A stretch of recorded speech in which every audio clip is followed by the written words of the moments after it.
Jangan lupa like, komen, dan subscribe channel YouTube TVRI Bengkulu dan nyalakan lonceng notifikasinya.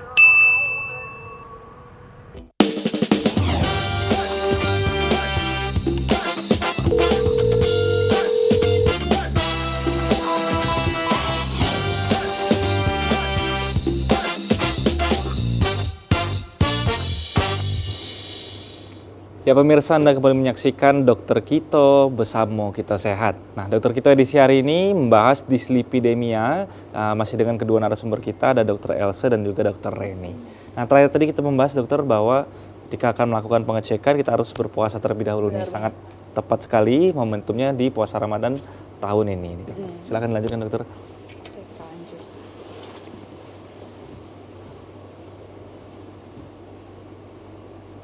Ini kita ngomongin epidemiologi. Kalau epidemiologi itu sekedar data aja gitu kan. Kalau misalnya Organisasi Kesehatan Dunia kita itu kan WHO ya. WHO memperkirakan prevalensi peningkatan kadar kolesterol plasma total pada dewasa usia lebih dari 25 tahun itu sebesar 39%.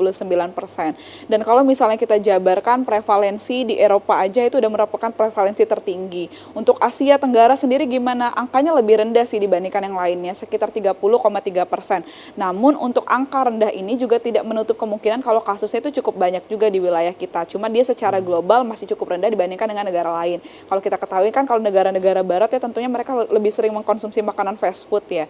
Kebiasaan-kebiasaan yang demikian, terus angka obesitas pun juga tinggi, terus aktivitas fisik yang juga kurang, mungkin juga mempengaruhi dari kejadian dislipidemia itu sendiri. Iya. Dokter, kalau tinggi kolesterol ini udah pasti di obesitas juga nggak, dokter?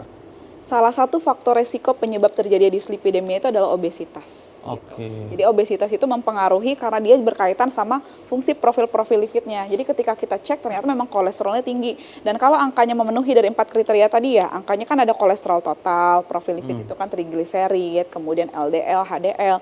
Nilainya tidak diharapkan dari nilai-nilai optimumnya, berarti kita bisa katakan dia obesitas dengan dislipidemia. Nantinya juga kalau misalnya kita bilangin ada obes, dislipidem seperti kasus yang kita pernah bahas sebelumnya ya, ada yang namanya sindroma metabolik, itu kan banyak banget. Dia berkaitan sama beberapa penyakit. Mulai dari obesitas sentral, kemudian dislipidem, diabetes mellitus, itu kan satu rangkaian semua yang menjadikan dia sindrom.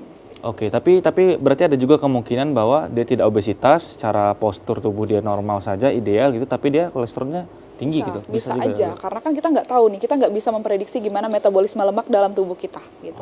Walaupun misalnya dianya bagus, postur tubuhnya baik gitu kan, mungkin aktivitas fisiknya baik, ternyata proses metabolisme lemak yang terjadi dalam tubuh dia itu berbeda gitu kan, reseptor-reseptor yang mungkin ada yang keganggu jadi meningkat, atau lagi misalnya punya genetik yang memang secara genetik dia punya riwayat keluarga dengan dislipidem, ya bisa juga mempengaruhi. Oke. Nih kan faktor-faktor resikonya ya. Kita mulai bahas kalau ngomongin faktor resiko, berarti kita ngomongin ada sesuatu yang tidak bisa diubah, ada yang bisa diubah. Nah kalau yang nggak bisa diubah itu apa aja? Satu, usia. Kita nggak bisa nih memprediksi usia seseorang kan. Nggak bisa juga mengurangi nih angka-angka kejadiannya. Usia yang beresiko itu adalah usia di atas 55 tahun. Kenapa beresiko gitu kan? Karena pada usia-usia di atas 55 tahun, itu kan fungsi tubuh kita tuh kan udah mulai berkurang ya. Sudah terjadi juga penuaan biologis nih namanya. Jadi mulai reseptor yang harusnya reseptor reseptor LDL itu yang harusnya baik di dalam tubuh kita, itu fungsinya udah mulai berkurang gitu kan.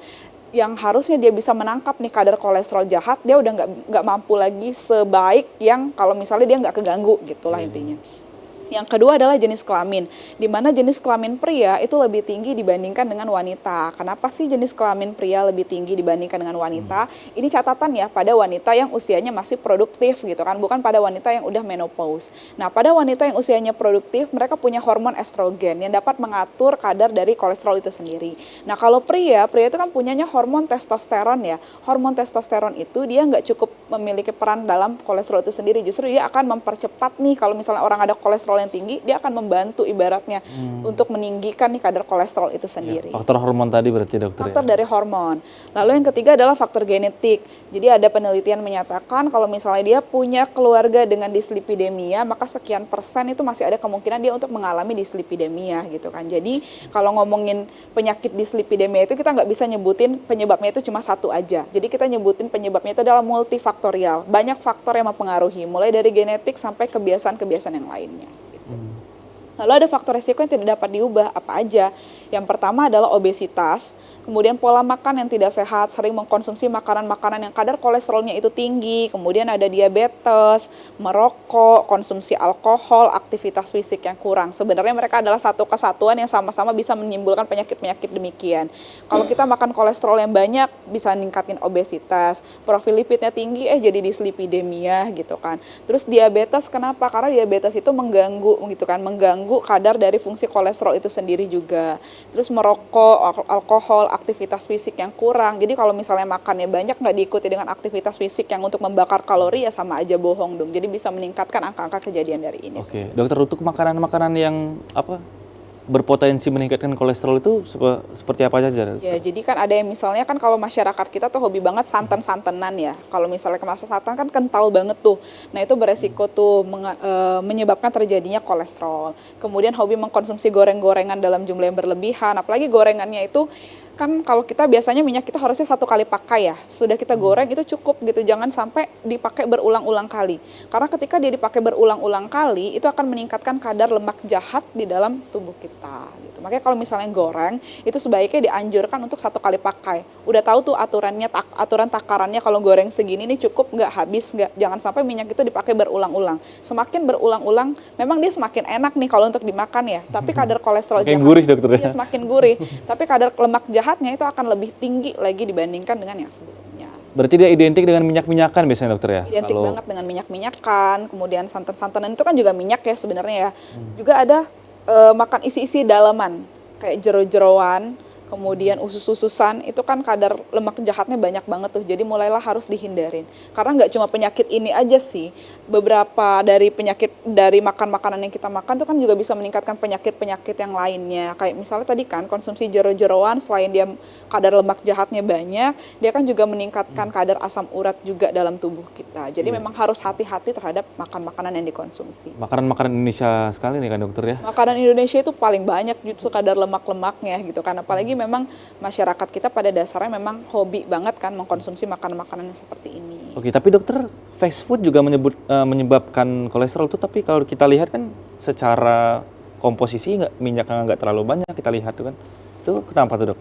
Karena dia makanan cepat saji kan, cepat saji dengan berbagai macam daging-daging olahan yang kita sendiri kan sebenarnya nggak tahu ya, mulai dari daging olahannya, kemudian kandung-kandungan yang lainnya, walaupun mungkin dia nggak pakai minyak dalam jumlah yang banyak, tapi yang namanya makanan cepat saji itu akan meningkatkan nih angka obesitas. Karena apa? Di sana kan karbonya banyak, karbohidratnya tinggi, kemudian lemaknya juga tinggi. Kalau dikonsumsi dalam jumlah, terus kan selain dari misalnya kita konsumsi fast food, itu kan ada minuman-minumannya juga ya. Minumannya itu kan juga meningkatkan kadar gula yang banyak tuh. Jadi kan tadi angka salah satunya diabetes. Diabetes tadi kan mengganggu fungsi kolesterol di dalam tubuh kita. Jadi juga akan meningkatkan nih kejadian dari dislipidem itu sendiri. Iya, itu jauh lebih berbahaya, dok. Karena Jauh lebih kita nggak berbahaya. kelihatan, dokter, ya. Kalau ini kan seperti makanan-makanan kita khas Indonesia menggunakan santan atau minyak-minyakan, kita kan langsung bisa memfilter gitu kan. Benar banget. Oh, ini kayaknya tinggi bisa menyebabkan kolesterol nih, tapi kan kalau fast food kayaknya kan agak susah difilter. Tapi bisa kita lihat dari data tadi kan, kalau angka iya, kejadian lebih- di Eropa tadi kan jauh lebih tinggi, tuh, dokter, ya? Amerika lebih tinggi. Kenapa? Karena kan memang kebiasaannya suka konsumsi yang fast food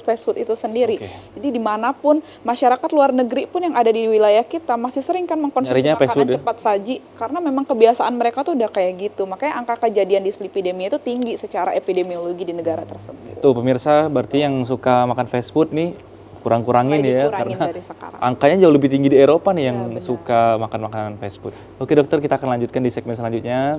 Saya duduk terlebih dahulu. Jadi pemirsa, banyak sekali hal yang ternyata tidak terlihat, dokter, bahkan jauh lebih berbahaya dan berpotensi meningkatkan resiko kolesterol. Jangan kemana-mana, tetap di Dokter Kito bersama Kita Sehat.